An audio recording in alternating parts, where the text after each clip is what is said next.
Good morning, good afternoon, good evening, wherever you are on this planet, and welcome to our special SETI Live.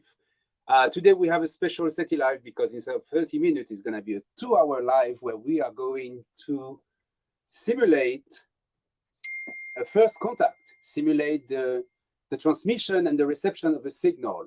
And this is part of a big project called A Sign in Space, and we're going to talk about that in more details. But you know me, I'm Franck Marchis. I'm a co-host of this SETI Live. I'm a SETI Institute astronomer and Chief Scientific Officer at Unistellar.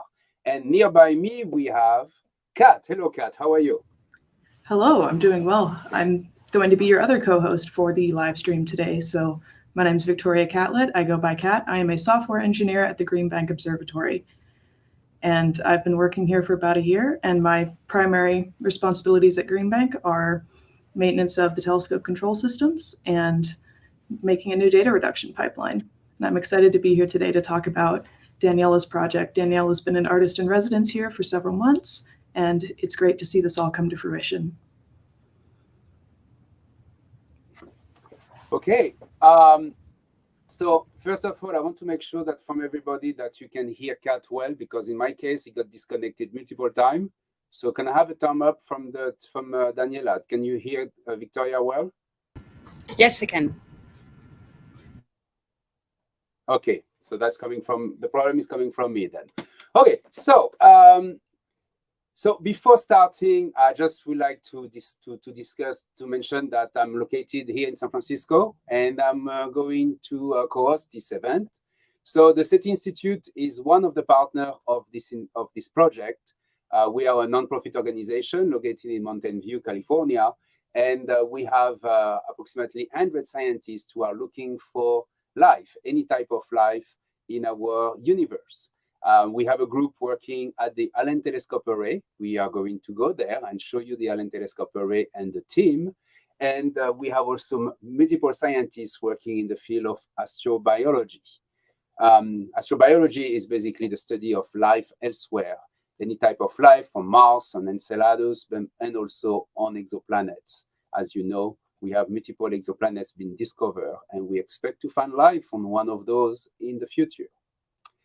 Kat, can you tell us where you are watching, where we are watching you from? Yes, so I'm coming to you from my office at the Green Bank Observatory, which is located in Green Bank, West Virginia. And Daniela is just across the building from me. She's located in the GPT control room, where the operator is actually controlling the telescope and preparing for this observation.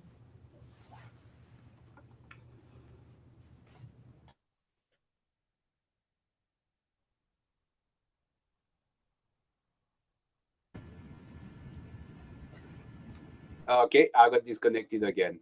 We have some technical problem, probably because way too many people are watching us right now.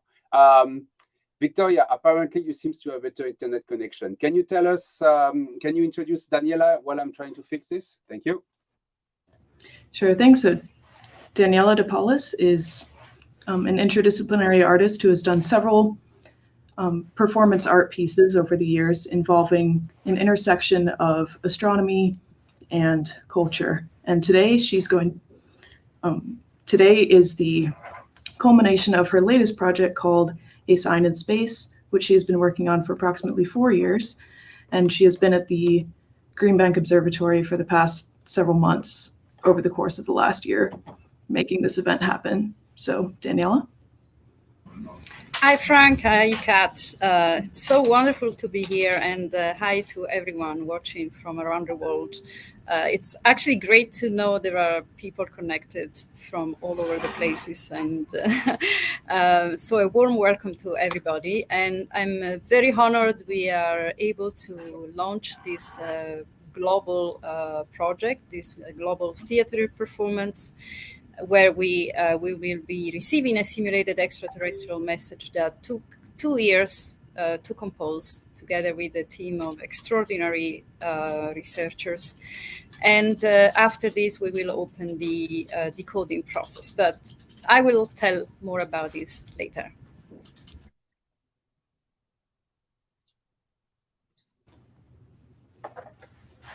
So what was your, I think it's a good time to talk about the overall goal of this project, what your inspiration was, and what you're hoping we'll all get out of today's live event and the subsequent events happening over the course of the next few weeks. So what is your overall inspiration and goal for this project? Yeah, thanks, Kat. There is so much to say about this work, and you have a great insight on the work we have been conducting for the past maybe 6 months already at the GBO. But to summarize this project in a few minutes, I can say that it is a global collaboration with the European Space Agency, the Italian Institute of Radio Astronomy, the Green Bank Observatory, the SETI Institute, and we are transmitting the simulated extraterrestrial message from the Trace Gas Orbiter, which is an ESA spacecraft orbiting Mars. And the signal will be received simultaneously at the Green Bank telescope, the Medicina radio antenna, and the Allen telescope array. So these three state-of-the-art facilities will be receiving the signal. We will downscale the data and publish the data so that people from around the world can decode and interpret the message. So there is not just a technical decoding, but also a cultural decoding. And the two things have to happen simultaneously in order to understand what the message means. Great. And you're the one who crafted the message that is going to be transmitted starting in about 35 minutes. But yes, one question that comes up a lot in discussions of the search for extraterrestrial intelligence is that we can't know what exactly we're looking for, because we don't know anything about any alien life that's out there until we hear it for the first time. So what considerations did you make while crafting this signal to take that into account?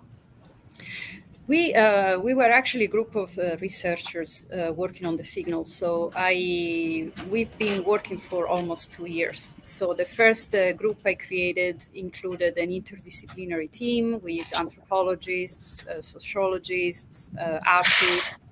And after that, I closed down the group to eventually only 3 people.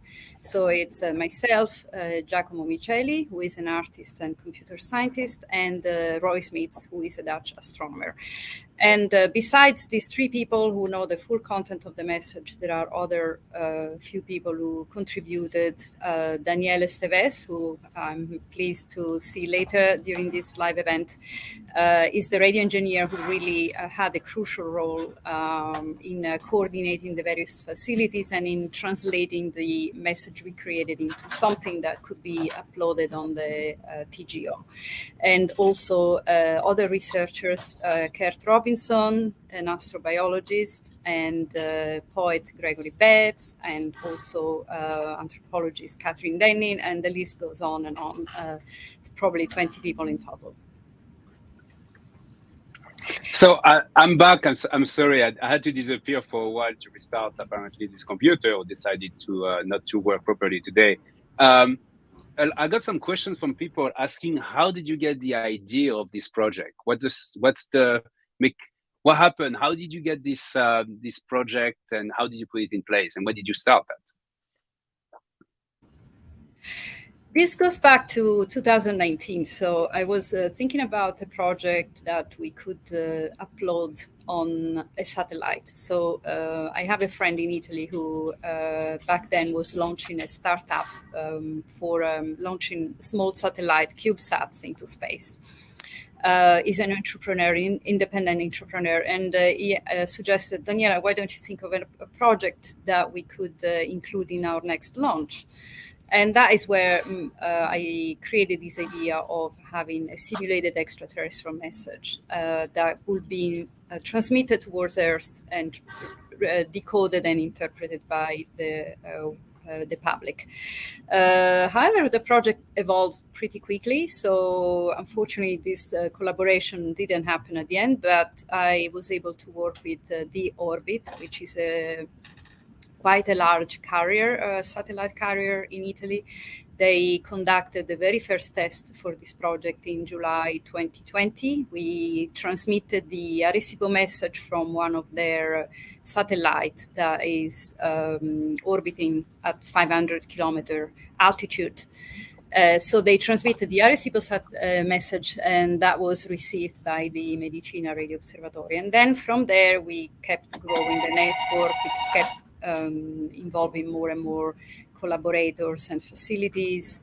And the SETI Institute, of course, came on board last year, GBO, Green Bank Observatory, 6 months ago. And the European Space Agency played a very important role as well. They offered to use the orbiting satellite, trace gas orbiter, which is orbiting Mars. So that immediately elevated the project to this scale that we are able to present today. So you started this project with the idea of making truly international or worldwide. Can you tell us a bit about the initiative you took so people around the world hear about it? Yes, first of all, maybe for people watching, I would like to give a bit of just briefly mention that we are in a very special place, the control room of the Green Bank telescope, as Kat mentioned earlier. So there are researchers also coming in and out for other observations. And we will receive the signal here in real time later today. So I think the scope of this project would not achieve its full potential without the participation and collaboration of people from around the world. So we really want people from different cultures with different languages to decode and interpret the message that we created for this project. This project is primarily about how do we make meaning as a complex societies, as humankind. How do we make meaning of something so new, so extraordinary as receiving a potential extraterrestrial signal? So sometimes I wonder what must have been for humankind to witness natural events for the first time, as primitive tribes finally experiencing using fire for the first time. Must have been something quite transformative about discovering something new in our ongoing history. And I think the next discovery that will bring such a transformative element is that of finally knowing that we are not alone, or we have not been alone. We just don't know if even this civilization is still around. We receive a signal of a possible civilization that maybe has already disappeared. So it is still a very interesting philosophical question.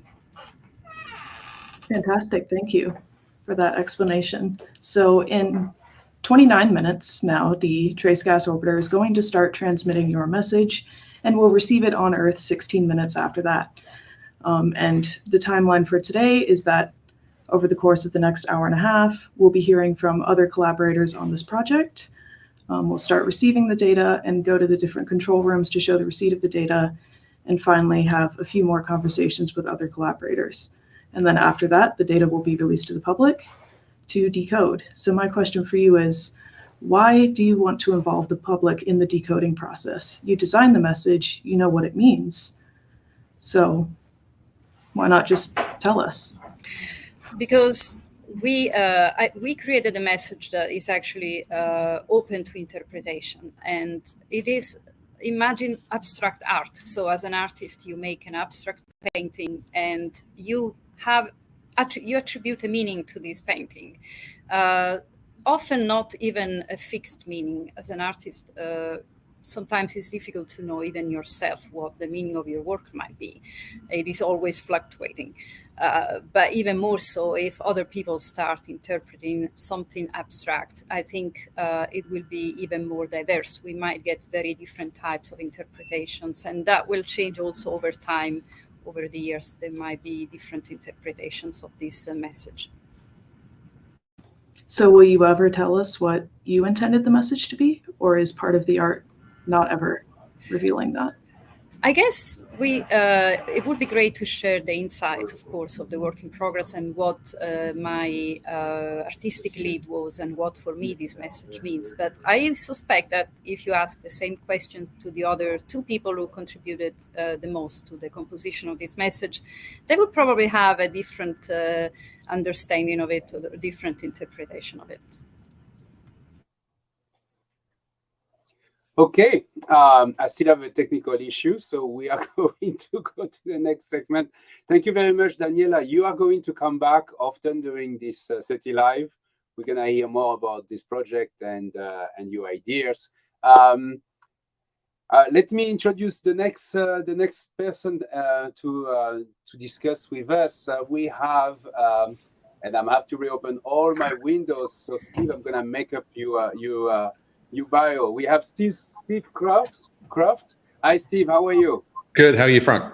So, Steve, you have an alien behind you because you do work at Berkeley SETI and also a part of the SETI Institute. And as I mentioned, I'm going to make up your bio. I'm very sorry. You're a scientist over there at the SETI Berkeley group. You play a key role in the development of the ATA and the search for technosignatures in the past. I met you on multiple occasions around the world at different conferences, so I'm happy to see you today. And we have on the left, on my side, we have Andrea Melis. Hello, Andrea. How are you? Hello, everyone. I'm very fine, thank you. Here, where are you calling us from? From Italy, from Cagliari. Okay. I was saying that nearby you? Close to me, yeah, there is Emilio Molinari, which is our director of our institute. Yes. So, Andrea, you are electronic engineer. You got your PhD. You work on this interesting field programmable gate array in the past. So we're not going to talk about that, but you are the ENAF project manager, and you work on SKA and other large radio telescope. So we invited both of you today because we want you to give us an overview in less than, let's say, 7 minutes. So let's say 5 minutes, 2.5 minutes each, an overview of what is SETI and what SETI is all about. So let's start with you, Steve. Tell us, what is exactly SETI? Thanks, Franck. Yeah, so when I was in high school, I guess when I was in elementary school, we didn't know of any planets outside the solar system. And then as I was in high school, we began to realize that there were planets everywhere. You look up at the night sky, you pick 100 stars, maybe 20 of them have an Earth-like planet going around them. And so it really brings some sort of urgency to this question, is the life elsewhere? NASA has a big focus on looking for simple life. We have robots that are driving around on Mars. They have the JWST that's looking for signs of biology in the atmospheres of exoplanets. But we can also take inspiration from the technology that we have here on Earth, from our cell phones, from our GPS satellites, all of this transmission technology, and wonder, is there somebody else out there who might be transmitting? If they are, then the distances involved are vast. We need powerful telescopes and powerful instruments on those telescopes in order to pick them up. The Green Bank telescope is one of these, the ATA, and also the telescope there in Italy, in Medicina. These are telescopes that are used routinely to try and scan the skies for signs of technology that may have arisen on these planets going around other stars. So we call these technosignatures. They're signs of technology that are a proxy for the existence of intelligence on those planets. The challenge here is that we have a lot of technology, as I mentioned, here on Earth, and that is a sort of haystack of signals. It's like kind of trying to listen for a faint signal in a crowded room. So we have these signals from our own technology that we have to sift through in order to find that candidate technosignature that might be coming from another planet. And what these observations of our own interplanetary spacecraft enable us to do is to sort of have a test signal for SETI. So we don't know of any real SETI signals that are out there yet. We hope that any day one of them might show up in our observations, but we don't have any confirmed signals that we can sort of test our system end to end. And so we point our telescopes at these probes. The Voyager 1 space probe is one. Actually, if you go and look on our our websites. We have some data from Voyager 1 that you can download and run it through our processing pipeline. And it looks like we might expect one of these SETI signals to appear, even though the transmitter is very faint. There's a 20-watt transmitter on Voyager 1, so that's about the same power as the light in your refrigerator. And the Voyager 1 spacecraft, is billions of kilometers away in the outer solar system. Similarly, with the TGO in orbit around Mars, the transmitter is relatively low power compared to our more powerful transmitters on Earth, but we can pick it up with these telescopes that we have here and run it end to end through the system and use this sort of as a test source to prove that our technology is working.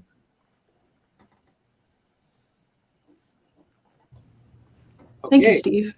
So Andrea, and I'm sorry, I don't know your name. You're the director, but I did not mention your name.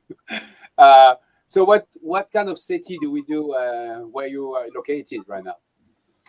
Well, we in Italy we have a history tradition in SETI. As we started in Medicina 30 years ago. The first SETI mode was to find a signal intentionally transmitted by a possible extraterrestrial civilization like this one. And now we are moving to find any possible signal sent unintentionally. The data analysis is pretty different in these cases, and we are joined the Breakthrough Listen program, in which Steve is pretty involved. And in Sardinia here we have a large telescope, the largest telescope in Italy, and we are getting data from more interesting exoplanets that might host life. And we are looking at the center of the Milky Way, of the center of the galaxy, and so search is quite large. As I mentioned earlier, we do not know how where to point the telescope, which frequency to set up. So we are widening all of this search. In here, we have a telescope which is able to observe up to 100 gigahertz frequencies, and we are working closely with the Green Bank telescope, which is both are cooperating and for answering the question that all of us would like to have an answer. Are we alone in the universe? I do not know whether Emilio that's what happened. Oh yes, I'm the alien in this picture, and now in Italy we are really investigating a lot on exoplanets. So here in Sardinia, we were happily joining the SETI collaboration to join exoplanet studies and observation that could, in principle, get many information about the planet, but also, and we hope also, from the being on that planet. So I'm happy that with Andrea we are joining this, and we will continue for sure. All right, thank you so much for those explanations of what you do. So I have one question for all three of you before we move on to our next segment, and that is, how does today's signal, at least the one that we expect to receive, compare to the signals that you're looking for in these space searches? So I guess, as I mentioned, we use interplanetary spacecraft as kind of test signals, although the stars that we're looking at for SETI searches are typically, at least 10,000 or maybe 100,000 times further away. And so the signal powers that are required for a transmitter on a planet going around those stars will be correspondingly higher. We've even done some studies where we've looked at nearby galaxies, and there you'd really need, if any of your listeners are familiar with the Kardashev scale, you'd need a civilization that could really harness the power of an entire star or more, so sort of moving up to level 2 on the Kardashev scale or above. So we wouldn't be able to pick up the TGO if it were going around a planet in another star system, but it's a great test that we can do things, again, end to end with our processing pipelines. Oh, hey, I have the final question. do you believe that in your lifetime we are going to get a technological signatures by radio? We want to believe. Okay. What about you, Steve and Andrea? You know, I think I'm cautiously optimistic. I don't show up for work expecting that I'm going to find aliens on any given day, but I do show up for work. So, you know, we'll see. I think we have a better chance than we did 20 years ago. We continue, you know, as Jill Tarter says, we reserve the right to get smarter. So we continue getting better and better at the searches that we do. So I'm not gonna sort of you know, bet you $10 on this, Franck, but I think we got a pretty good chance. More than $10. Come on, 1,000. All right, Andrea, you want to answer quickly to this question? No, the real important point is that we are discovering new and new exoplanets with the new instruments like the James Webb Telescope and other. So I believe that that is the right direction, and we are already searching all of the interesting exoplanets, and so the program is evolving, and we are very excited to continuing that, and this experiment is one of the really important step in this search. So thanks again to Daniela and all of these people that are arranging this.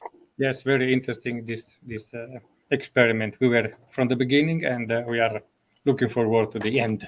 Aye. Well, we have a lot of fans here. We have a lot of people watching us from around the world, in fact. So we're going to go back to that later on. But let's move to the next segment. Thank you very much to the three of you for joining us. Stay online, watch us. And for people who just join us, this is a special SETI Live of 2 hours that I co-host with Kat from the GBT. And we are talking about the project called A Sign in Space. And soon you're going to be able to see the signal coming from the TGO coming to us. Okay, so the next segment is with Bettina Forget and Irene Fabry. Let me introduce them, and because today we're going to talk about something slightly different. We're going to talk about art and SETI, and for that we invited Bettina Forget. Most people know Bettina because she's the director of the SETI Artist in Residence program. She joined us in 2016. She has a very long resume that I'm not going to read, but she's a gallerist, she's an art director, a researcher, a visual artist. She's in a very interesting PhD on an amazing project that I really love. And maybe we're going to talk about that. She's a PhD candidate, as I say. And right now you are calling us from Montreal? I'm typically in Montreal, but right now I'm visiting my family in Germany. Okay. She's always traveling. Okay. I'm always traveling. And then on the other side, we have Irene Fabry. Hello, Irene. How are you? Hello. Hi. I'm fine. Thanks. Where are you located? I'm in Florence, Italy. Florence, Firenze, one of the most beautiful cities in Italy, but I never say that for Napoli. So Irene Fabry is a developer, designer, and digital artist. She graduated in physics at the University of Milano in 2016. She obtained a master in science communication and journalism at the University of Ferrara. I'm not going to read everything, but Irene is very involved in the project because she has designed the website. So before talking about that, let's go back to you, Bettina. So what is an artist in residence program, and why do we care about that? An artist in residence program connects artists with researchers at the SETI Institute. And it gives the researchers a different perspective on their own work because artists, their research is a little bit more linear. They can ask interesting questions, and they can also help us with the outreach. What we do is we invite mid-career artists such as dancers, filmmakers, photographers. We try to involve all the disciplines. We had choreographers, we have installation artists, and all the artists who come to our program are very interested in our research. So the idea is that the artist's work builds on and expands on the basic questions that we asked at the SETI Institute, such as, are we alone in the universe? What is the nature and origin of life? and questions around communication and intelligence. What is that even? Who knows? What our artists do is they create these wonderful artworks that are worked out in collaboration with specific scientists that sort of work in those fields. Our artists come in with a specific research question. And we have then exhibitions and performances that introduce the SETI Institute's research to a wider audience, such as Daniela is doing right now. And what I found so lovely that at the beginning of this broadcast, Kat asked, like, how do we even know what we're looking for? Aliens could be anything. And that's an excellent question. How do we imagine the unimaginable? How can we conceive of something that nobody has ever conceived of? And artists do that through their unique vision.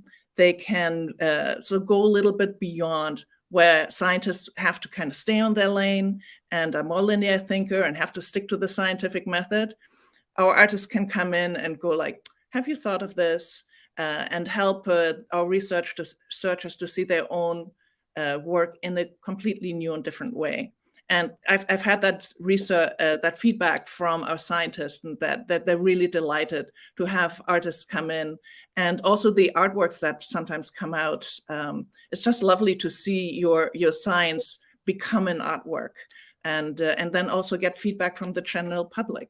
So this is the reason why we have the Institute. Actually, Jill Tarter is very much a supporter of our AIR program.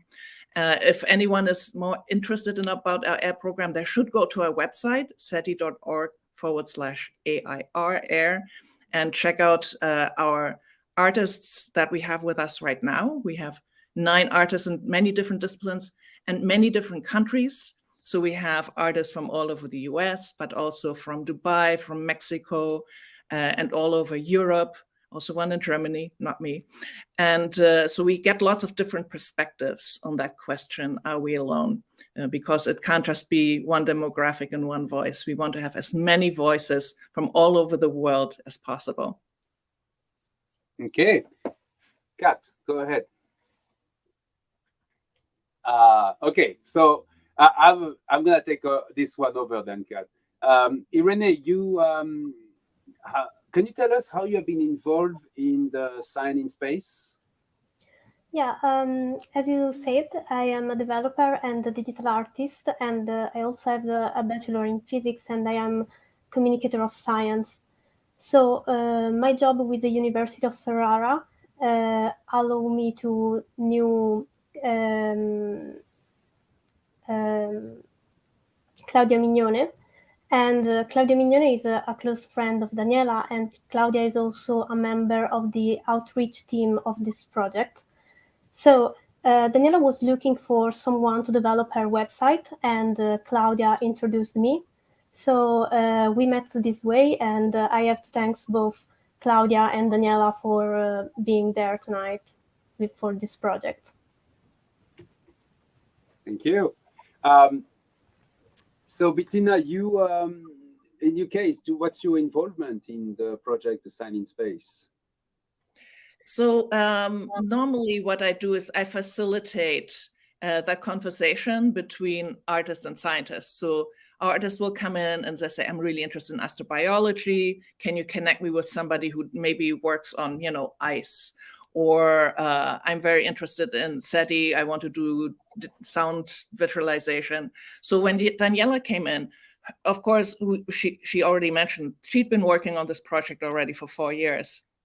And it was so SETI specific. And she said, I really need to be at SETI. And I said, yes, your natural home. You should obviously be in our artist in residence program.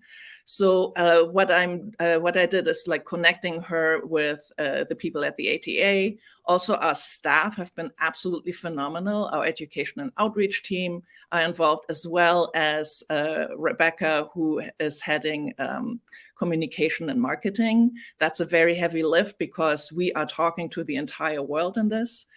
And also, I had the great privilege of being part of that panel that met regularly for about a year to work out what the message may be. Normally, I'm not that involved in the actual construction of an artwork, but it was absolutely wonderful to meet the rest of the team and think about what the message should look like that is aimed at the cultures all over the world, and not just to a specific segment, the people that we normally think of. So these were really fascinating conversations, and it's been a great pleasure to work with Daniela on this project. All right, thank you. Go ahead, Kat. Yeah, well, thank you so much for this wonderful illustration of how science and art really need to talk to each other for searches like this that involve our sense of humanity. So one final question for you is, as you're on the art side of things, what inspired you to join a project like this? Was it a particular piece of art? Was it the science behind it? I've seen some questions in the feed asking if there's any inspiration from the movie Contact for people to get involved in this. I think Contact is obligatory viewing from anyone in the SETI Institute family. I don't know how many copies of that DVD we have at the ADA. Yes, but I mean, for me, I don't think art and science are all that different. They all fueled by curiosity, by a love for nature, exploration, experimentation, risk-taking. So there are so many overlaps, and we're thinking of them in different knowledge silos. But for me, it's just the same thing. And, this is a very fluid line for me. So I love looking up at the night skies. What you don't see right now is my 3 telescopes because I'm at my sister's place. But, I sketch at the eyepiece. So for me, it's like all one big thing. I don't know how it is for Irene. What about you, Renee? Yes, for me, it's the same. I've always been fascinated by this relation between science and art, and also by space and the possibilities of other life in the space. Hi. Well, thank you very much. We are going to see you again probably toward the end. If you stay toward the end, join us maybe to discuss after when we get the signal. If not, we are going to have multiple hangout webinar to discuss the impact of art in science. And I know that Bettina will be involved in some of them. So let's continue this conversation. Thank you again. And let's move on. We have -6 minutes, meaning that we are late by 6 minutes. And the reason this is important is because we are waiting for a signal that's going to arrive at 12:16 Pacific time. Yes, so the spacecraft is going to start transmitting in approximately 5 minutes, and then it'll take 16 minutes to reach us. And I've just received word from both the GBT operators and the ATA operators that they're finishing up their calibrations and getting ready to move the telescopes to look right at Mars. Okay, so while they're doing this, let's move on with, I'm going to introduce Johannes Bauer. Hi, Johannes, are you here? Johannes has worked at the ESOC since 2010. He is working currently on the operation of the Mark Express and other rovers and other orbiters around Mars since 2015, specifically on the ExoMars TG operation. And on the nearby him, maybe one other place, I don't know, Tiago Loureiro. Hi, Tiago, how are you? You're located in the same place, guys, right? He looks like it. Okay, so you are at. I'm going to address to Johannes first. How are you? Where are you located right now? Hi, Franck. You can hear me fine? Good. I'm located with Tiago here in Darmstadt, Germany, just a little bit south of Frankfurt, which is where the European Space Agency has its Space Operations Center, control center for scientific and Earth observation satellites. Okay. Victoria, you want to ask the first question since we are short in time?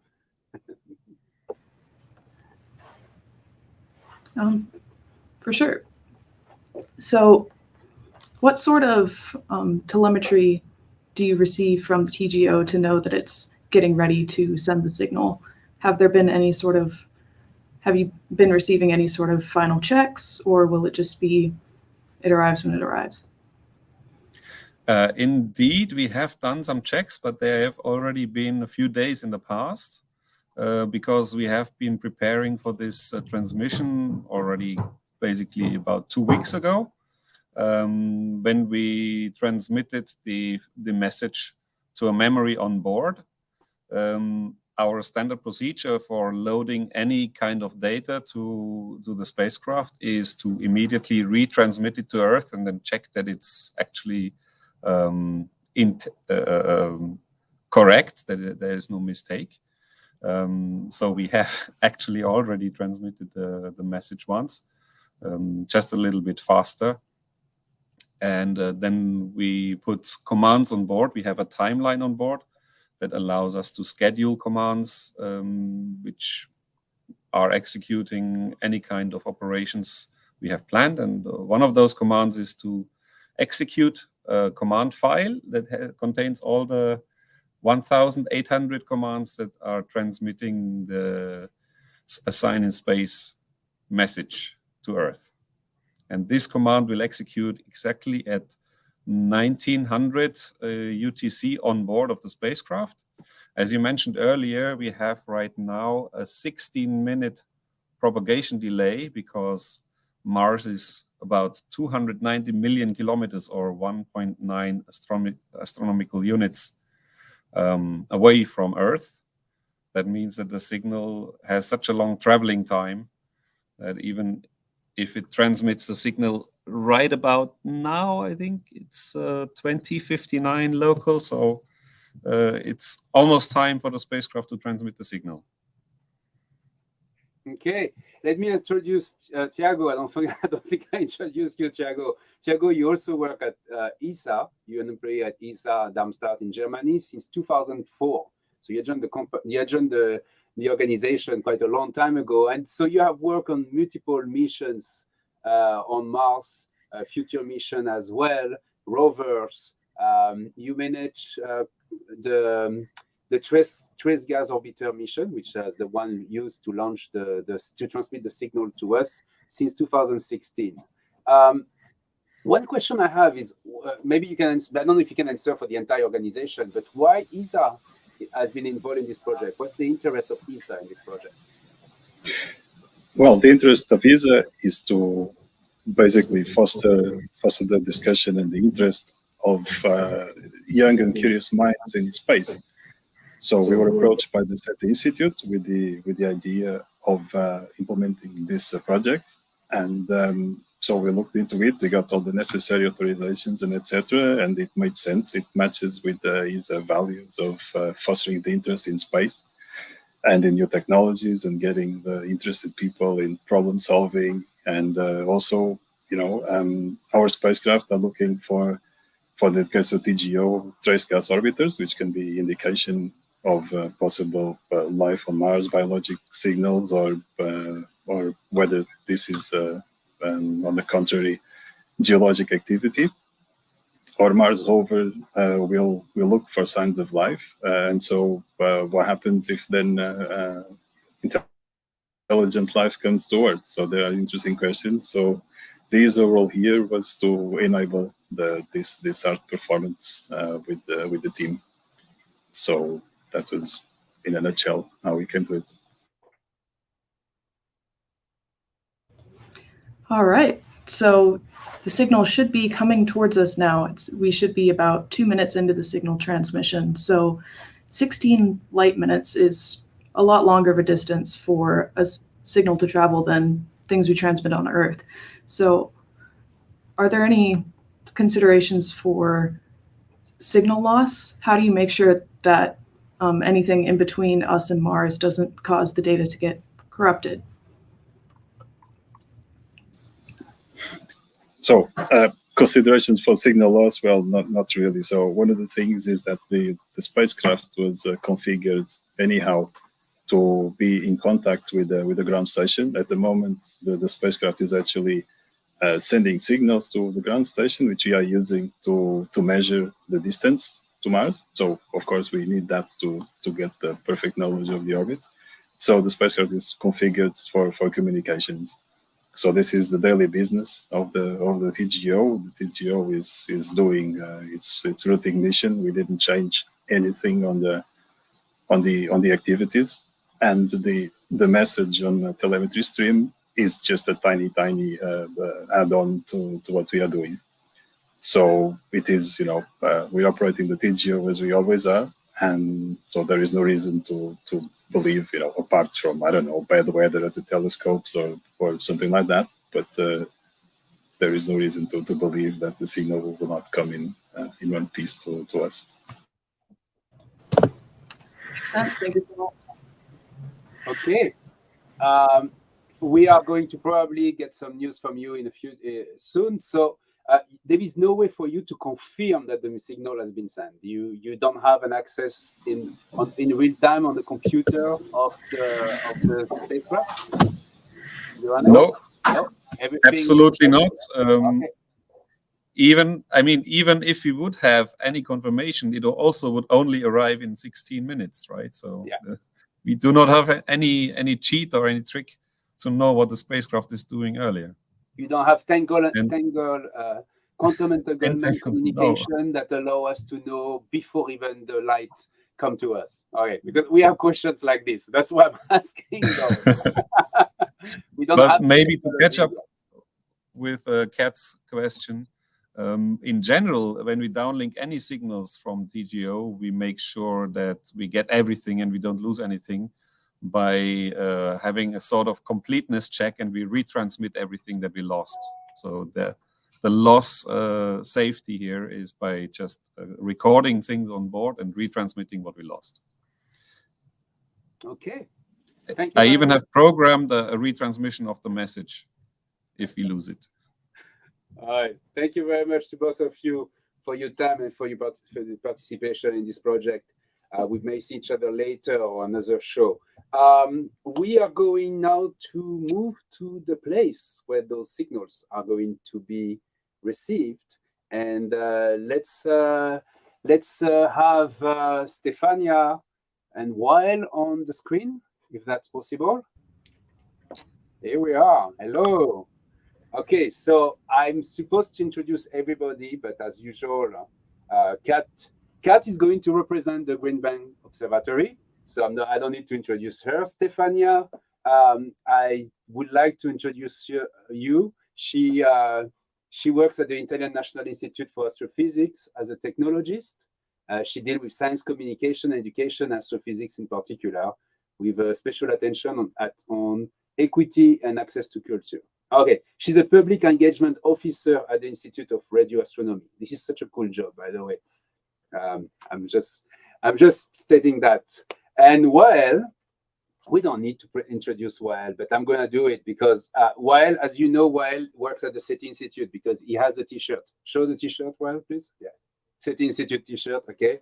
So Wael completed his bachelor degrees at the Lebanese University and master at Notre Dame University. Let me try to say that in American. Notre Dame University. And before he moved to Melbourne, Australia, to undertake a PhD in astrophysics, where he studied fast radio bursts. So that's why you know Wael, because he's been talking a lot in our show about fast radio bursts and a lot of other things. He's now working at the Allen Telescope Array, where you're located, and specifically on the refurbishment of the receivers. Sorry. Okay, so let's start. We're gonna start with you, Kat, since you are our co-host. So tell us a bit about what is the GBT, the Green Bank Telescope. Absolutely. So I have some slides that I would like to share. Go ahead. And so for those of you just tuning in, what we're doing is there is a signal coming to us from the trace gas orbiter around Mars. It started transmitting 7 minutes ago, and we should be receiving the signal in about 9 minutes because the distance between Earth and Mars right now is so large such that it will take the radio waves 16 minutes to reach us. So the three of us speakers in this segment represent the 3 telescopes that will be receiving the signal, me being from the Green Bank Observatory. So the Green Bank Observatory is located in rural West Virginia and is part of 2 radio quiet zones. So these radio quiet zones establish rules that minimize radio frequency emission that is emitted in those zones so that our telescope can do more sensitive observations. So this is what our telescope looks like from about a mile away. That is the Green Bank telescope there in the distance. So the Green Bank telescope, or the GBT, is the largest fully steerable telescope on the planet. It can spin fully around, and it can go all the way down from 5 degrees up to 90 degrees, which allows us to see about 85% of the celestial sphere.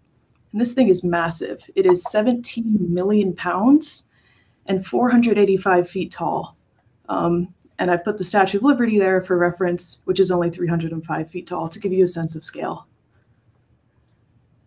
So face on, our dish, which is the mirror for radio waves, is 100 meters by 110 meters across, and it consists of 2,004 individual panels, which all move around a little bit to make it as smooth as we can get, which is to about 260 microns, or about half the width of a sheet of paper. So across this whole 100-meter dish, the deviations there are no bigger than half a sheet of paper, which is a technological marvel that allows us to do a lot of these observations that we do. There are 2 different places we can have a receiver on the telescope. The first one is marked in red. It's called the prime focus. There's an extra arm that shoots out and can hold a receiver there that detects the light waves, or the Gregorian focus, which is a little wheel of different receivers that can rotate, and the light waves bounce off the primary dish, bounce off a secondary dish, and then hit those receivers. So the receiver we're using today is called the X-band receiver. It can detect radio waves from 8 to 12 gigahertz, which is perfect because our signal is coming in at 8.4 gigahertz. And that's all I have to say about the GBT for now. Thank you. Okay. Thank you. Stefania, you want to give us a brief introduction of the Medicina? Yes, the Medicina is the place where the radio telescopes are located, which is the name in Italian. It means medicine, and always it gets misconceptions about what we're doing here, of course, but they're not the only one. I will tell you more about some of the other ones.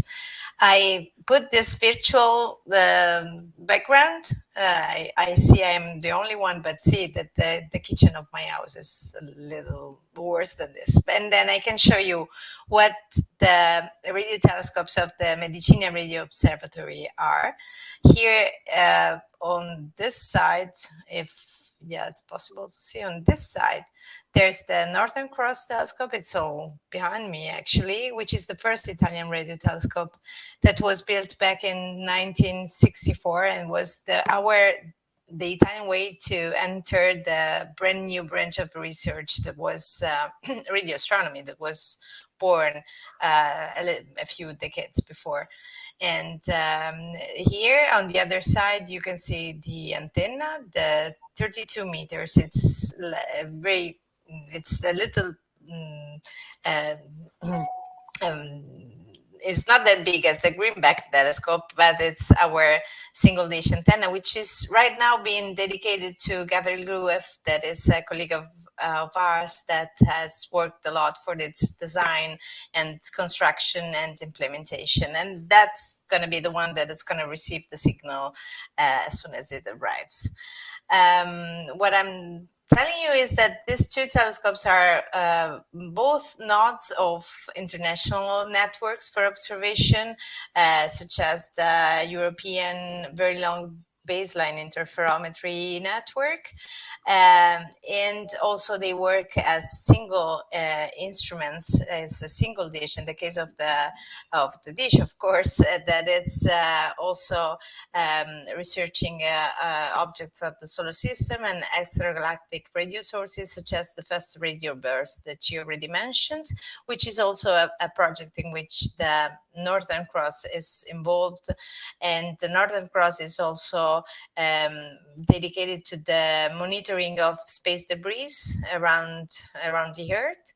And that's what this telescopes are. They are operated by the Institute of Radio Astronomy, and they are located at the Medicina Radio Observatory. But what they are is slightly different for what they are in the public imaginary. I mean, in the idea of the people that came to us. Since I care about public engagement, I've been a lot involved in what people think about these objects. And what happens is that for a long time, these two instruments were the place where researchers were looking for aliens. Okay, it was something that we had to face every time. And at first we were a bit, scared about this, because the research for the search for extraterrestrial intelligence was only background research activity of ours, because we were receiving all signals that we were looking at for our research purposes, and studying them in background to see if among them, with this correlator that was Serendip 4, was called like that, looking among them for something that was artificial. We have a clear evidence of the difference between an artificial signal and a natural signal. So we were looking for them, and we were trying to understand. And we were not about to tell more about this SETI research project. But then we decided to use it, like to use the curiosity and the interest, and to talk about this on purpose. And that's what we're doing right now. Thank you, Stefania. I'm sorry, I'm going to interrupt you. Let's go quickly to Wael. Wael, tell us where you are. The reason is because the signal is supposed to arrive in 2 minutes. So we would like to be able to see the signal or what it looks like. I know a lot of people asking what exactly we're receiving. So Wael, please tell us where you're located. Sure. I'll be really quick. I am literally inside a building that is right next to the Allen Telescope Array. So if I do a good job here, all those things right there. I love it, bro. Yes, we can see the antennas. So the ATA is literally outside my window. I hope I don't lose internet here. Some of the telescopes, let's see. So this is one of them. This is 2. This is 3. Those telescopes that are pointing towards me, roughly, are the telescopes that are pointed at Mars as we speak. And so I just got confirmation that we are recording. I've been looking at my screen up there because I have a monitor right above me here. I'm doing a bad job doing all of this right there. So yeah. So we are at the ATA. The ATA is the Allen Telescope Array. Is a combination of multiple antennas that then can work together and collectively simulate or synthesize the aperture of a big dish. So in contrary to the Green Bank telescope and the Medicina telescope, the ATA is a combination of smaller dishes that can be combined to create this big dish synthetically, basically. Okay, so when you receive a signal, what do you see? Maybe you can share? Perfect. We are at the Medicina right now, and they're showing us the screen live. This is live, right, guys? This is Germano Bianchi. Hello? I don't know if we cannot hear you. Now we can. Okay. Welcome to the Medicina Radio Telescope Station, and in particular to the control room. Here in the back, we are receiving the signal coming from Mars. In the middle, we have the carrier, and the information are in the green bandwidth. So,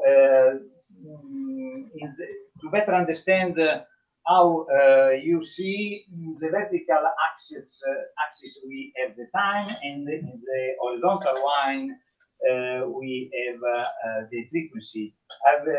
You can see we have a variation of the frequency due to the rotation of the satellite around Mars, and also the rotation of the Earth. So the variation of the frequency is due to the Doppler shift, and the signal to noise ratio, the intensity of the signal is very, very better.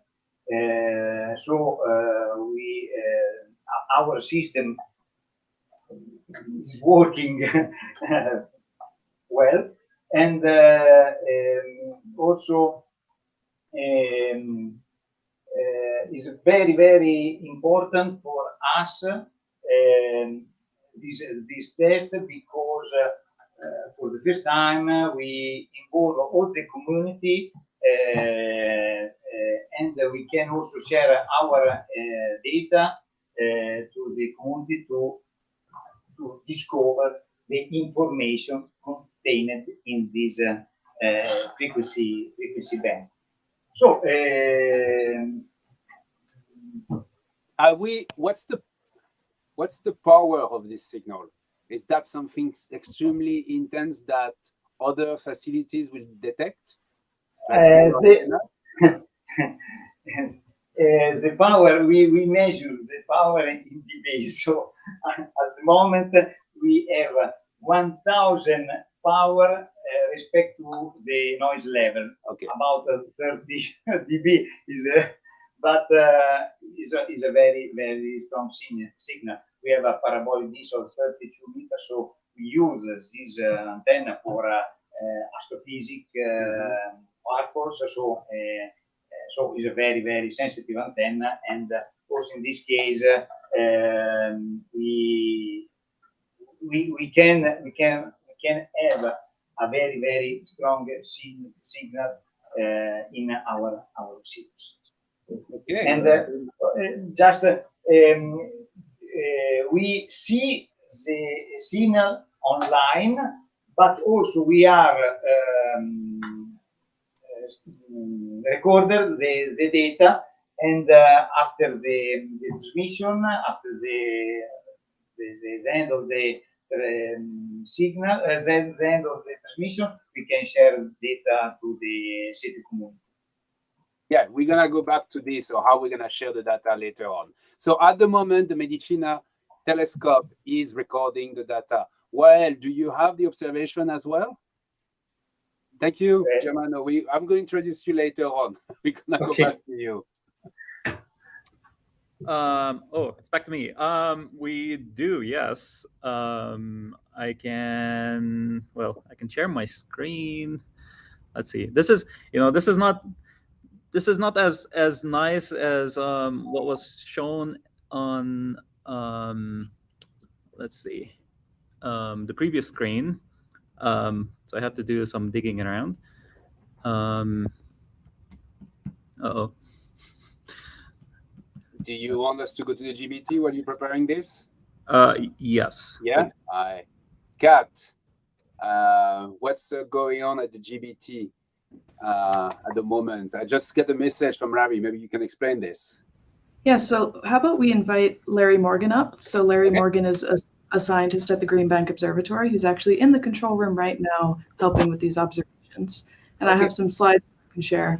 Thank you very much, Tanya, by the way. We will discuss later. Thanks for coming.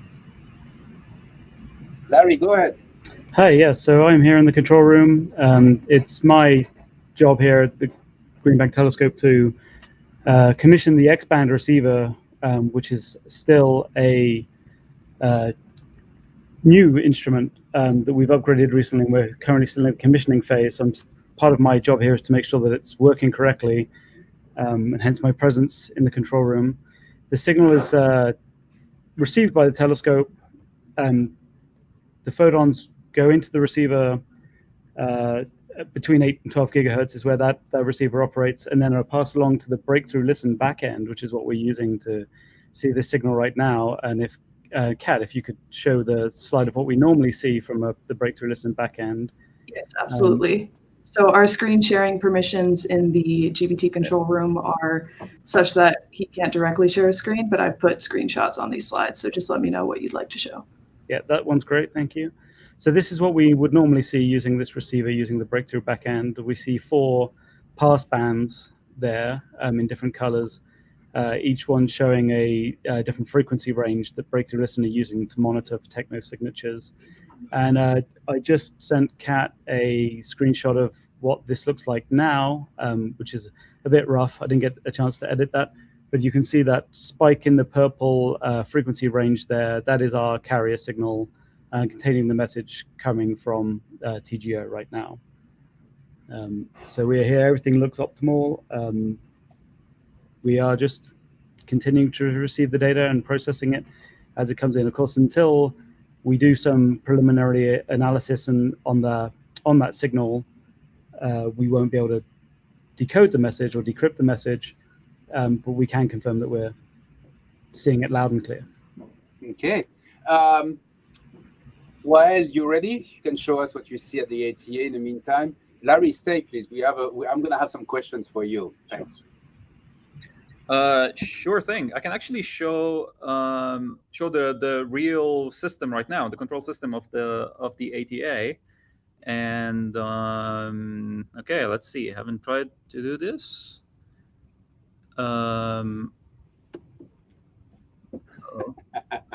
This happened again. I guess I have to give permission to use password. Okay, whatever. Screen recording. Yes, please. Look, I'm making fun of you because just when I started, my recording was not working either. So go ahead. Okay. You're gonna make it work. Yes. Okay. For some reason, Chrome has lost permission to capture your screen, which doesn't make any sense to me. So, all right. Maybe. Okay. Maybe if you give me another couple of seconds. Okay, we're gonna give you another. Well, and while I've been seeing some questions about if people can detect the signal at home. So the signal's coming in at 8.4 gigahertz. That's the spike we saw in the GBT data. And that is something that a lot of ham radios can detect. They have that frequency. However, if you don't have a large radio telescope dish, you probably won't have the sensitivity to see the full signal. But depending on your setup, you might still be able to hear that something is there at 8.4 gigahertz. Yeah, I saw that we have on our Discord a large group of radio amateur astronomers who are going to record part of the data to confirm that it has been received. And that's something important. I mean, we have a community of professional astronomers that we have here doing those recording and with cutting edge instruments, of course, but we also have another community of radio astronomers. Some of them are large antennas and they are able to record this kind of signals coming from space. They can record communication from satellites, for instance. But so they were very excited by this project because there will be a way for them to feature the capability of the radio astronomer community as well. Larry, can you tell us? Can I put you on the spot, Kat? Of course. Yep. Let's talk about the Mars story with the GPO last week when you did some tests. Yeah, so we've had a set of troubles observing Mars recently. Nothing that's too crazy. When we were setting up for this experiment, we actually observed Voyager in order to make sure that we could receive the signal loud and clear. And Voyager has a very sort of similar signal profile that we wanted to make sure we could capture. And as it turned out, we were seeing replication of that signal in frequency space. And we struggled to pin that down, but we devoted some time to that. And we think we isolated it to a certain set of systems anyway. Luckily, the signal process analyst that is working with us on this, Daniela de Paulis, who you'll hear a lot more about throughout this project, said that we were still able to decrypt the message from the TGO signal. So we weren't too worried about that. At the same time, we've also had an engineer here come and turn off part of our system that we thought might have been causing that problem, just as a safety precaution. We thought the problem had gone away, but just in case it decided to reappear at exactly the wrong moment, we've turned off that piece of equipment for now. Yeah, exactly. So the context there is that I'd mentioned that we were having some trouble in our last planning meeting last week, but those issues have been resolved as necessary for this signal receipt. And I was just very glad that those issues happened last week so that this receipt could go well. And it seems to be going well. Yep. And I see Daniela has joined us again. So Daniela, how does it feel to be seeing the signal actually coming in? and being received at these telescopes?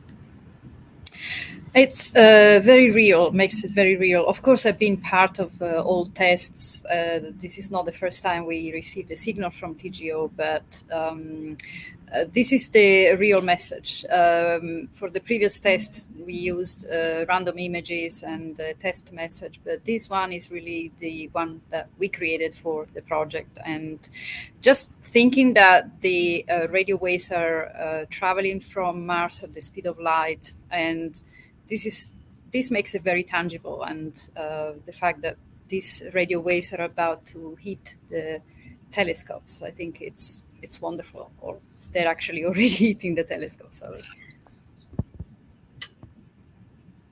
I see that the Medicina is still receiving the signal. What about you, Wael? Did you fix your connection issue? All right, let's see if this works. Once more with feeling. Here we are. Can you actually see my screen? Yes, we can. Yes. Sweet. All right. So what you're looking at right now is the control system of the Allen Telescope Array. If you are a trained observer of the Allen Telescope Array, you will be granted basically this privilege. The control system of the telescope. I can quickly go through what's happening here. Given that the ATA is being refurbished, so we only have 20 antennas currently on Sky compared to the 42 that are available. And so here on the right-hand side, you'll see a list of the antennas. Some of them are stopped because they're being maintained. The rest are either pointed at this hypothetical pointing called as L. Basically, they are parked. But the rest of the antennas, which are 20 antennas if you count them, or if you trust me, are pointing at Mars. So this is the pointing, basically the azimuth and the elevation of where those antennas are pointing at the moment. And you can see them; they are incrementing a bit in values. This means that they are tracking the sky.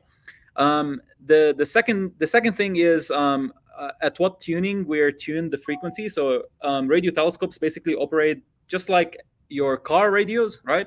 You've got a knob for frequency, and so with the ATA, you can actually change that knob. It's a bit more sophisticated than just a small little knob, but you can tune to what frequency you want to observe. And so here we have two tunings. So we have two different frequency channels that we're currently utilizing. One is at 8415.3, and the other is at 8415.1. So these are our two tunings, which is in the X band, as Larry mentioned earlier. And then we have the control terminal.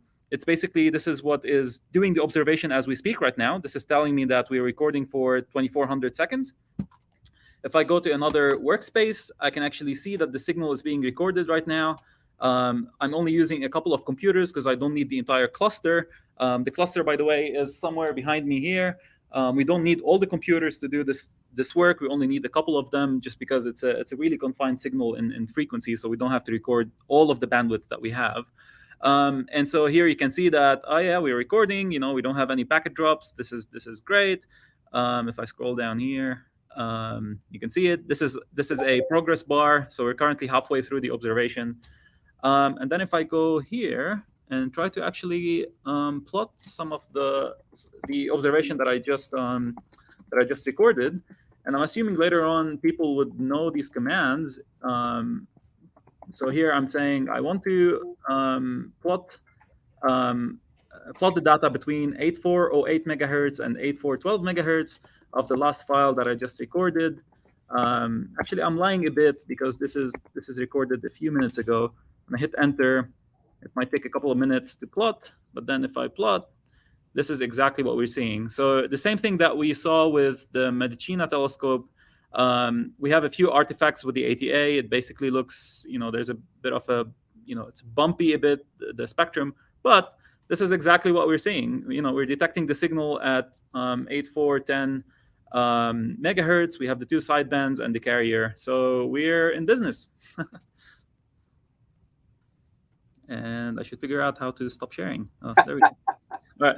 Okay, so in summary, we are receiving the signal from the Medicina, from the GBO, and from the ATA. So that's a good news. The signal will last typically 30 minutes, something like this. Daniela, that's what you have heard about, right? Yes, correct. We composed this signal thinking of a musical composition. So as we receive a section of the signal, another section of the signal is being transmitted. So reception and transmission happens at the same time. So another part of the signal is just being transmitted now from Mars and will reach us later. Excellent. So let's talk about the content. I know you don't want to reveal much. We have another person part of this team, Giacomo Micheli. Is he here? Yes. I'm here. Hello there. How are you? So Giacomo is an artist, entrepreneur, computer scientist. He has a degree at the Sapienza University. I think it's in Florence. Where is that, Sapienza? It's in Rome. Rome. Oh, sorry. Yes. So Giacomo, you part of the team that designed the signal. So can you tell us about how you have been involved first in this project?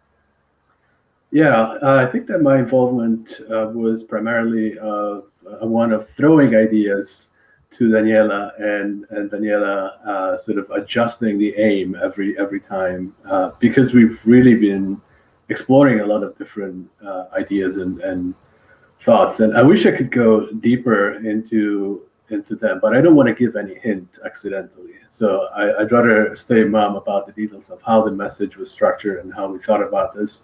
But I just want to say that the harder thing for us was to be as removed from our own culture as possible.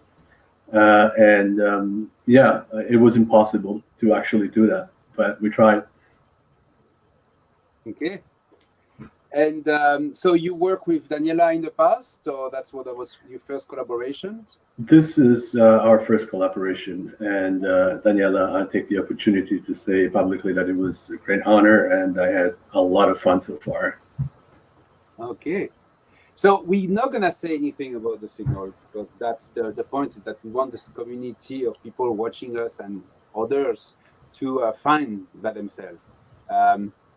But I know I should not ask anything, but I'm assuming that you work with other people to kind of elaborate the signal, which is I have this question: what is the degree of complexity of this signal? Can I respond to that question? I actually have a wager with another member of the team about whether or not the message will be interpreted/decoded in a certain amount of time. I'm not even going to say what that amount of time is, but I will only say that my part of the wager is that the message will not be decoded and that eventually we will have to somehow disclose it. And I'm really, really, really going to be happy if that's not the case and somebody actually figures it out. I think it's complex. I think it's rather far-fetched to get there, but I'm really, really looking forward to be surprised and to pay that wager. Okay, thank you. So right now we have this moment of where the signal is being transmitted, and I would like to invite some people who are not involved directly in the project but are planning to be involved in the project. And I'm sorry, this is going to be extremely rude, but I would love to have Medicina windows on, and if you could invite Jörg, Matthias Determan, Neil Sander, Suresh, Bata Rai, Chelsea Aramia, and Willie Lambert. Wow. And everybody else, Larry, Wael, we're going to talk to you maybe later. Giacomo, thank you very much for popping up and telling us about the project. We keep in touch. Okay. Okay. So, Kat, you have some questions. I know you had some questions. So I've been seeing a lot of similar questions pop up in the comment feed that I'd like to address real quick. And one of them is, why can't you all hear the signal right now? So radio waves on Earth we use to usually carry music that we can hear on our radios. So why, and in the movie Contact, we saw Jodie Foster use headphones to listen to the VLA. So why don't we have any sound to give to you guys? I've been seeing that question a lot. And that's because a radio signal is not inherently sound. It's a light wave. But usually when we receive it with something like a car radio, that light wave, how it moves up and down, gets translated into the up and down movement of a speaker, and that's what people listen to. So the signal itself is not inherently sound, which is why you guys aren't hearing the signal. But once the transmission is, or once the receipt is complete in about 9 minutes, we'll start uploading the data and it will be available for download in a few hours. Okay. Any other questions you want to take the time to answer to from our audience? That was the main one. Thank you. Okay, thank you.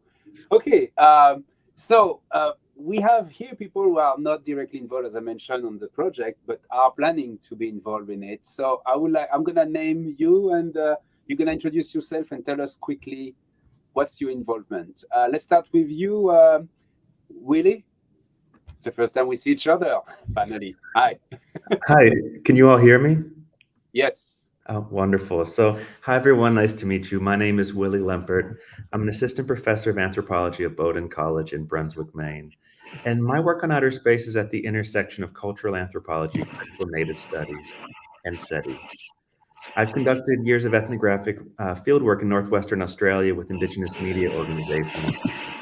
My research engages tensions between the production of films that vividly imagine thriving Indigenous futures and the broader defunding of Aboriginal communities and organizations. And so this ethnographic research informs my current work on how critical engagements with settler colonial histories and Indigenous futurisms can foster the reimagining of the current era of outer space projects.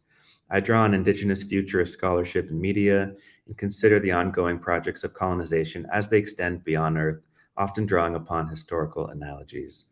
And so the hour-long workshop I'm facilitating is titled Celestial Wayfinding, and it's on non-Western perspectives that understand the celestial as neither alien nor outer. So in reflecting on the Assign in Space project, we'll engage in activities that explore how intelligent extraterrestrials might imagine language and spatial mapping in radically different ways.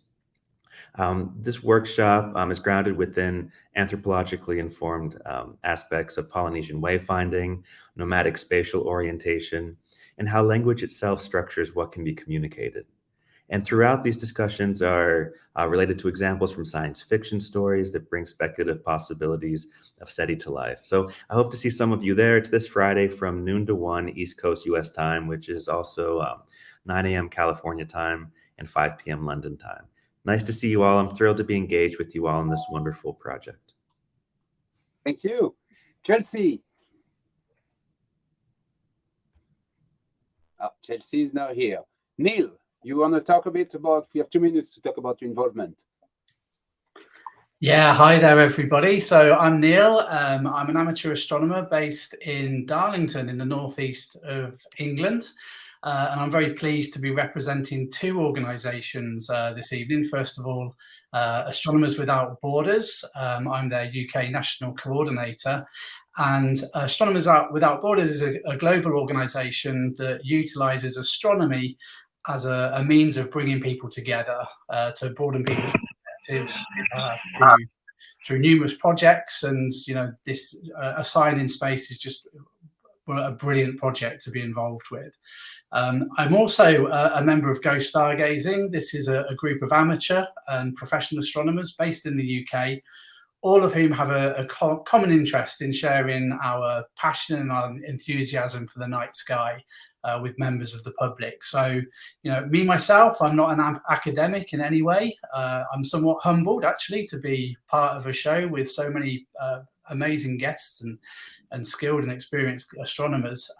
But for me, I just love sharing views of amazing objects through large telescopes and encouraging people to get out there and under the stars. So, you know, this is a fantastic project for me personally. It brings people across the whole world together to share their findings and ideas. It really is a truly global project. And of course, the question of whether life exists elsewhere is something that is of interest to pretty much everyone, whether they're into astronomy or not. So it's also a great way of engaging people and encouraging participation in active astronomy and stargazing. So yeah, so basically I'm intrigued as to what this message may contain.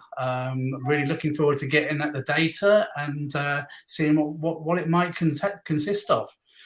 Thank you ever so much for involving me in this project. Thank you very much, Neil. Hope to see you soon. Chelsea. Hello, thank you. Hi, I am Chelsea Haramia. I am a philosopher. I am an associate professor of philosophy at Spring Hill College in the United States, but I'm speaking to y'all here today from Germany. I'm a senior research fellow at the University of Bonn. I'm working on a project titled Desirable Digitalization, Rethinking AI for Just and Sustainable Futures. This is funded by the Mercator Foundation and is in collaboration with Cambridge University. And I do work in applied ethics. I'm a trained ethicist, and I was excited to join this project to inform some of the ethical dimensions of it just from the ground up. So I actually was involved in this project from the beginning of when Daniela was starting her teams and having the meetings to think through all the background kind of issues. And so I had worked with Daniela in the past. We actually co-authored an article on some radical interpretations of space imagery. And so I knew already that Daniela's work is, it's sincere, it's great. She's really interested in the mysteries and the meaning that can be found in our universe. So I was excited to join on the advisory team, and I am also the author of a publication that is going to be part of this project, I think published on the website in installments, titled A Look Behind 1, the 2, Sign. 3. For anybody who's interested 1, 2, 3. in some of the background of the project. And I also would like to invite members of the audience to my webinar. You can find the information on the project's website, and it's titled The Ethics of X. And we'll critically think about some of the ethical implications of extraterrestrial information and how those kinds of prospects affect us just even here and now on Earth. So thank you. Thank you, Chelsea. Thank you very much for stopping by and tell us about your projects. Suresh, I may interrupt you, Suresh, because we're gonna try to have, can we have Suresh and the Medicina screen at the same time? While Suresh talk, we can see the screen. Okay. Hello, everyone. I am Suresh Bhattarai from Nepal. So shall I? Oh, it looks interesting. So probably. Go ahead, Suresh. We're gonna switch back and okay. forth. Okay. So yeah, I'm Suresh from Kathmandu. I'm currently in Kathmandu, and I'm the chair of the Nepal Astronomical Society. We found this in 2007 and engaged in public and community outreach. And one of the the frequently asked questions when going to public or with the students is that, are there aliens out? And this project is really interesting to get involved with public and to have them engaged with their curious minds. So we are very much looking forward to get involved with this project in detail in coming days, and glad that Daniela had this wonderful project. Thank you, Suresh. So we're gonna hear soon about people in Nepal and the contest to decode this signal. We are receiving the last piece right now. So Suresh, I hope you joined our Discord. Did you join our Discord? Yes, I joined the Discord. Okay. So we're gonna create a channel for you and your group, so you can start talking about the how to read the signal, how to interpret, decode the signal as well. Okay, so at 12:46 right now, I don't have the settings on my computer, so anytime soon the signal should disappear if ESA properly set up package the signal into the TGO. I have no doubt that's the case. In the meantime, could I ask Willie, Chelsea, Neil to leave the room so we prepare for the next segment, which is the end of the transmission. Thank you very much. We keep in touch. And I thought we could have two screens at the same time. It's not possible, apparently. Now, the signal is still here, right? Medicina, you're still receiving something.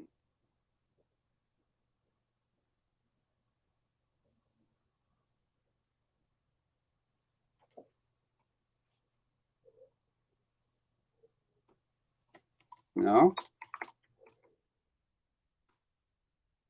Okay. In the meantime, can we have Matthias? Yeah, thank you so much. My name is Matthias. I'm joining you from Doha, Qatar in the Middle East, where it's almost 11 p.m. already, joining you here from my living room. Like Chelsea, I've been involved from the beginning of this project, so from 2021. For a year and a half now or so. I work at the Virginia Commonwealth University School of the Arts in Qatar, and I'm a historian of science. I teach primarily artists and designers, and I've been interested in science and space precisely because it is such a multidisciplinary project. A project that involves artists, scientists, specialists from the humanities and social sciences. And I believe that if we want to understand any type of intelligence, we need to involve people from different disciplines. And if we want to understand any type of civilization, whether human civilization or alien civilization, we need people from all disciplines, from all areas of knowledge and human activity. Speaking of civilizations, I'm a historian who is especially focused on the history of science in Islamic civilization, and I've been interested in Islamic ideas of extraterrestrial life. Of course, Islam has the Quran as a central celestial message, as a central heavenly message. And there are many references to different forms of life, of intelligence in the heavens and on earth, the jinn, the angels, of course, God himself as a form of intelligence. So I've been interested in exploring Islamic ideas of life in the universe. If you're interested in finding out more, you can join us at an upcoming webinar on June the 7th on extraterrestrial intelligence and Islamic thought. We'll have a number of experts from different countries representing different thoughts, schools of thoughts. We have Shuaib Ahmed Malik, Hamza Kramali, Richard Playford, and Noor Skaf. So that's June 7th. I think it will be very, very interesting discussion, sort of globalizing our understanding of our life in the universe. There are about 2 billion people in the world who are estimated to be Muslims, so that's around a quarter of the human population. Let's find out what kind of imaginations of extraterrestrial life there are. Thank you. Thank you, Matthias. So yes, we will hear about you in the webinar that you have organized in the next week. Thanks a lot, Suresh. Thank you very much for stopping by. Thank you, Matthias. Do we still see the signal on the Medicina, or it's gone? Yes, we have now still the signal, so the transmission go on at this moment. So you can see in the back the monitor of the signal we are receiving. So okay, so it's slightly longer than 30 minutes. The alien decided to send us a message which is longer than we expected then. Probably yes. I don't know. We will see. Okay, that's okay. I hope to still recording, right? The hard disk is not full, so let's make sure you record all of this. Thank you. So we're entering in the last part of our live show. We're gonna talk about the data. Thank you very much, Suresh, Matthias. Can you please put Daniel and Stefan online? Yep, I'm seeing a lot of excited people in the comments ready to see this data. So Stefan and Daniel here will tell us what's going on with the data, how they're uploaded, and how you can download it. Okay, so I'm going to introduce Daniel first. Daniel Estebes, a bachelor in computer science and a master and a PhD in mathematics from the Universidad Autónoma de Madrid. He currently works as a freelance consultant in spacecraft communication, software-defined radio, and other topics. Thank you, Daniel, for being here. Where you are calling us from? Thank you. I'm calling from Madrid, Spain. Spain, okay. And then on the other side, we have Stefan Vervet. Hi, Stefan, how are you? Hey, Frank. Nice to meet you, everyone, and thanks for inviting us. I'm calling in from San Francisco today. San Francisco, not far away from me. Stefan is the head of network growth at Protocol Labs Falcon, focused on building the new web, bring decentralization to the masses, and put control back into the user hands. So we're going to talk about that briefly in these 8 minutes. Yeah, Kat, I know this is something you want to talk about. So the data, we have been receiving data from those antennas. So now what's the next step? Yes, so the next step is that Daniel is going to collect all of the data from the various 3 telescopes and upload them to 2 locations. And so what is that going to look like? How much data is there? How long do you think it'll take before we can have a download link available for everybody? So the data that the different telescopes are recording is actually huge. It's multiple terabytes in the case of GBT and the Allen Telescope Array. And the reason why the data is so large is that we're using the SETI instruments on these telescopes. So they record a very large bandwidth because we do not know where we expect to receive an extraterrestrial signal. For the case of this project, we already know that it's TGO transmitting the signal. So we know the specific frequency, where to find this signal, and also the bandwidth. So what we will do now when the telescopes stop recording is to do some data reduction process in which we will only extract 1 megahertz of bandwidth from these recordings of the 3 telescopes, and then upload that data into the internet so that everyone can download it and try to decode the message. The size of the recordings we will upload is about 5 gigabytes per telescope, and we will use a format which is called SIGMF, which is a really popular file format within the software radio community. This is just a raw file with the voltage sampled over time, plus a JSON metadata file. So are you doing any type of filtering or improving for the data quality? After you mentioned that you're selecting a narrow window because we know the frequency of the signal, but then is there any other data processing you're applying on this? We are doing filtering because since we are throwing spectrum away, to do that, it is required to do some filtering, but it doesn't improve the signal or it doesn't change any of its characteristics. Rather than filtering, you should think of it as getting some scissors and cutting the part of the paper where your picture is actually. Okay, and so we have 3 telescopes. Okay, after the processing, basically, how many files and what will be the size of those files, so people have an idea of what they need to download? It is actually 4 files. So I lied. I said there's 1 file per telescope, and that is true for the GBT and for Medicina, because those 2 telescopes record in circular polarization, and the spacecraft uses circular polarization. So we will only be publishing the right-handed circular polarization corresponding to the spacecraft, because there is no signal to be found in the left-handed circular polarization. However, on the case of the ATA, it uses linear polarization. So we have 50% of the signal power on the so-called X polarization and another 50% on the Y polarization. And we will be publishing both recordings. So that's 5 gigabytes for X and 5 gigabytes for Y. Okay. So how certain are we that those files will be identical in terms of content? What do you recommend for people should do? Should they download all of them and start making comparison, or what's your idea on this?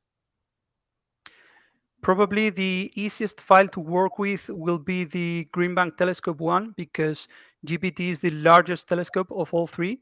so the signal will be strongest. Mm-hmm. But the three files will not be identical with respect to their contents. They will contain the same digital information because, after all, they have received the same digital signal from the spacecraft. But since they have been recorded from different locations on the Earth, the signal is slightly different. And in fact, Tiago mentioned that ESA is doing navigation. It's measuring the distance between the Earth and the spacecraft. So another technique that is often used involves recording the signal with multiple telescopes and doing comparisons. Okay, excellent.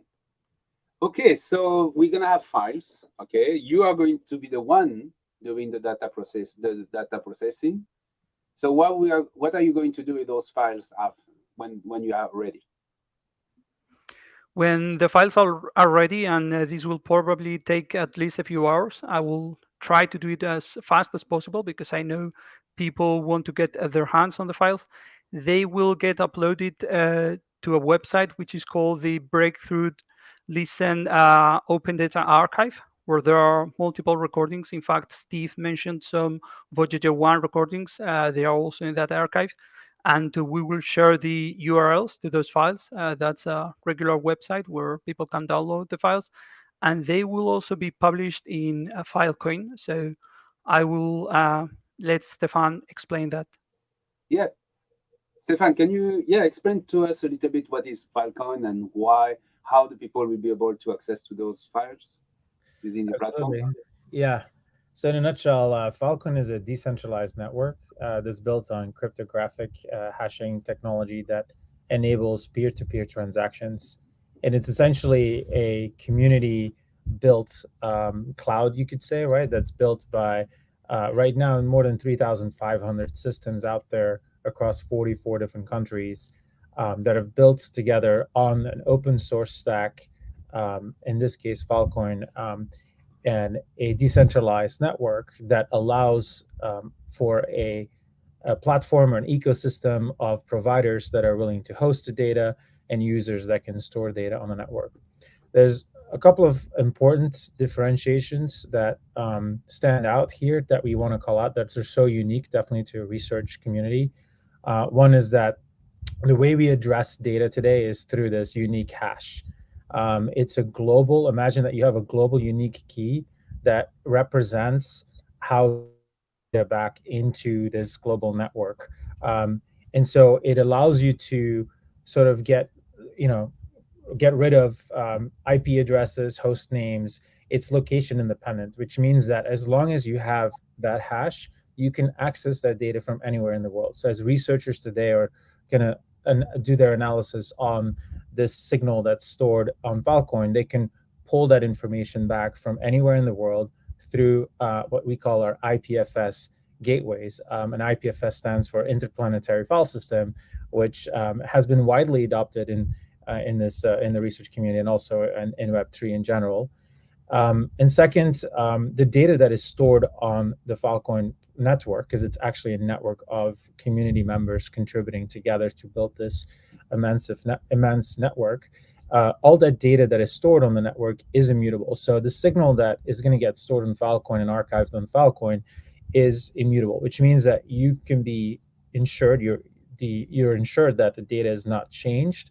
And that's thanks to the nature of a decentralized network, where there is no single entity that can just pull the rug or push you off the platform and remove these data sets. So really, this data is really preserved in an immutable format. So that's not only preserved, but it's also verified on a daily basis, because we have verifiable storage in this case, where these providers in this ecosystem are required to verify through cryptographic hashing on a daily basis if that data is still the same data as the data you stored initially. So tons of benefits there. And we're super excited today that we can participate and support this initiative, because one of our missions here at Filecoin is to store humanity's most important information, and this is super valuable. But not only that, it's also to support breakthrough computing technologies, because in the end, why are we preserving this data? Because we want to do an analysis on it. And again, this is where these breakthrough technologies will come from. And so this is such a core pillar of our mission that this is an amazing use case for us to demonstrate the power of our network. Thank you very much, Stefan. Kat, do we have any questions from the audience about the data specifically? The main questions I'm seeing are just people wondering when they'll be able to get the links. And so to clarify, we're storing the data in 2 locations, storing it on this Filecoin network and also on the Breakthrough Listen Open Archive. So when the data is all uploaded and ready to go, we'll announce on our social media channels the 2 links you can choose to download the data from. Yeah. So just keep an eye out for that over the next couple hours. And Daniela, you may confirm this, but in my understanding that on the website, we will have the 2 links as well. Falcon will have also a page with the link to how to download the data and some instructions. So just stay tuned. Daniel should leave soon now to start processing the data because basically everything depends on him right now. One person will process the data for this project, and that's Daniel, who is here waiting for us to let him go. So thank you very much, Daniel, for spending time with us, explaining your work and your important role in this project. And I'll let you go. We talk later. And Stefan, thank you for taking the time to explain to us Falcon and this new technology. I know that a lot of SETI Institute followers have been extremely interested in hearing more about this technology and why SETI has partnered with you to use it. So this is a great time for us to test this technology. Thanks a lot. Thank you. And go to dstore.io/SETI if you have any more information, and we'll also post the instructions there, and we'll also post it on Discord, obviously. So if you have any questions, please reach out to us on Discord. We have our engineers available as well if you have any questions on how to work with Filecoin or Web3.storage and how to access the data. So thank you, Frank. Thank you, the rest of the team, for having us at this live event. Bye-bye. Okay, so we're going to keep just Daniela, Kat, and I. Thanks a lot, Germano. I see that Medicina is still recording data. Don't fill up your heart. Yes, probably. Yes. Just to better understand what we are seeing, the information containing the signal was 30 minutes, but the rest of the time probably is telemetry. And just in this moment, we lost the transmissions, so the probably the satellite is in the occultation. Okay, the satellite is behind Mars, basically. Okay, thanks a lot for having us and showing us Medicina control room. Let you work. Bye-bye. Okay. Wow, that was quite a show.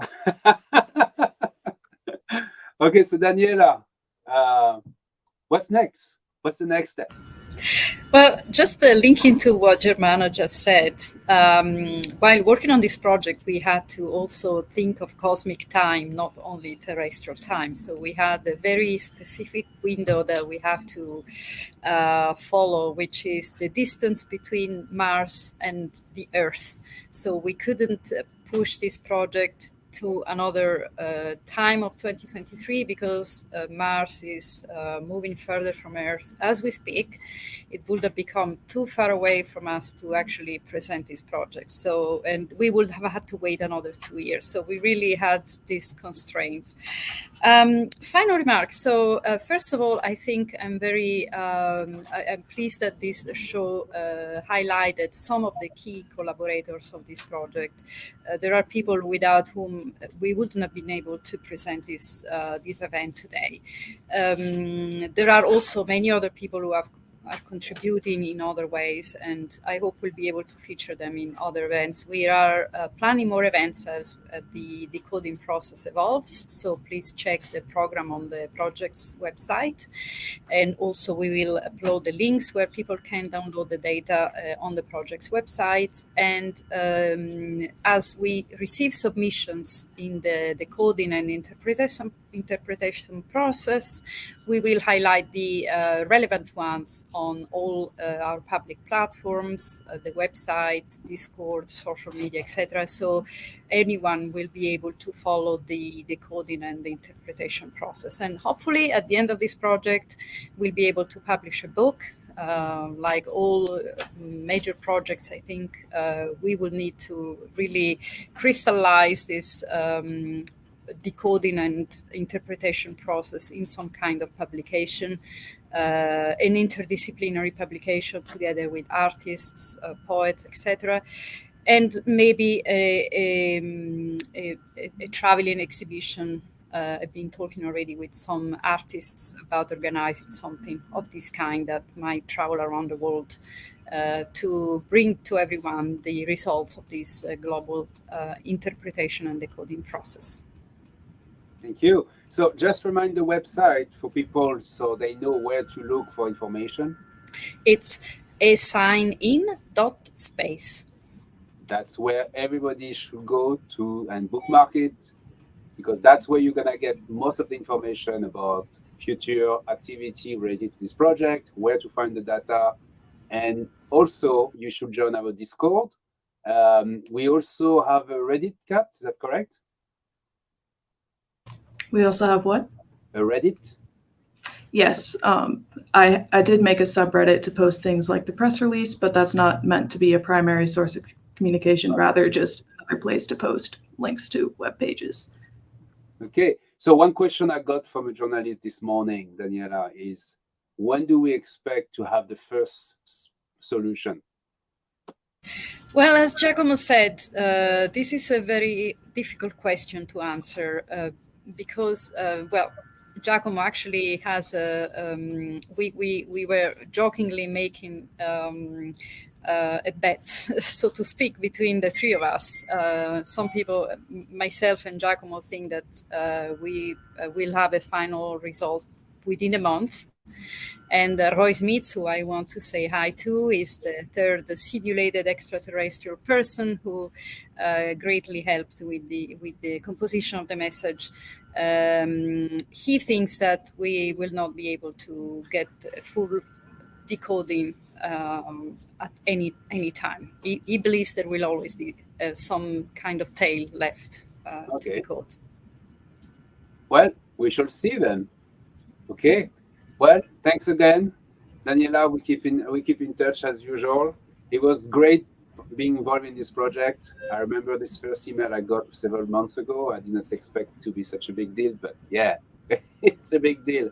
And the reason I say it's a big deal is because we have multiple articles in the press talking about this project. So congratulations, Daniela, for envisioning this and for really pushing forward so it's become a reality. I know it's been an important part of your work. But without your leadership, this will not have been possible. So thank you. Thanks to you all. I can't stress enough how important every single member of our team is. So, okay, we'll let you go. And Kat, I'll let you the platform for one final word, and I will say the final word for the SETI Institute. But go ahead for you turn first. All right. Well, it's been wonderful working with Daniela these past few months, and to finally see the signal actually get received and have us reach this point where we're ready to decode the message. So just to remind everyone, we have to do some preliminary processing of the data so we can get it small enough to upload to the data archives. But then in a few hours on our social media, once that's all ready, we will post links for you to download the data and then try to decode it. And if you think you're able to uncover the message from the data, go ahead and submit it on the website. Thank you. And thank you for staying with us during the live stream. Okay. Well, thank you very much in my case, on behalf of the SETI Institute. We are a non-profit organization. You can follow us at seti.org if you want to know more about our activity, what we do, make donations, We are on all social media, Twitter, Facebook, Twitch, YouTube. This video will be available on our platform, so you can watch it again if you did not. If you really enjoy seeing us again, you can even watch it over and over. Write comments, tell us what you think about it. Tell us ideas, new ideas. We are reading your comments, so we're taking the time to do that. In terms of this project, as mentioned by Kat, it's very important. You join our Discord. You look at regularly our website at SETI.org, but also the signing.space to learn more about what's happening, what we have been doing. Okay, and I want to stress that this is an international partnership. You have seen a lot of different people from a lot of different places in the world with different accents and so on. Yes, we communicate in English because it's a common language of science, but feel free to go on our platform, create your own channel to discuss in your own language. You don't have to know everything about what's happening. It's maybe better sometimes to have a small group of people communicating in their own native language, so they work faster. This is why we have this Discord, for you guys to take the time to communicate and to work together, because I believe that this signal will be decoded only if there is a large collaboration between people or different mindset. That's what I got from after talking multiple times with Daniela. So that's a clue I'm gonna give you. I don't know anything about the signal. Just don't send me an email asking me any information. I'm not gonna answer to you because I don't know anything about this signal. So thanks again, Kat. It was great working with you. We managed to do that. It's 1:13, so it's time to go. Bye, everybody, and look up, enjoy the dark sky, and thank you for watching us.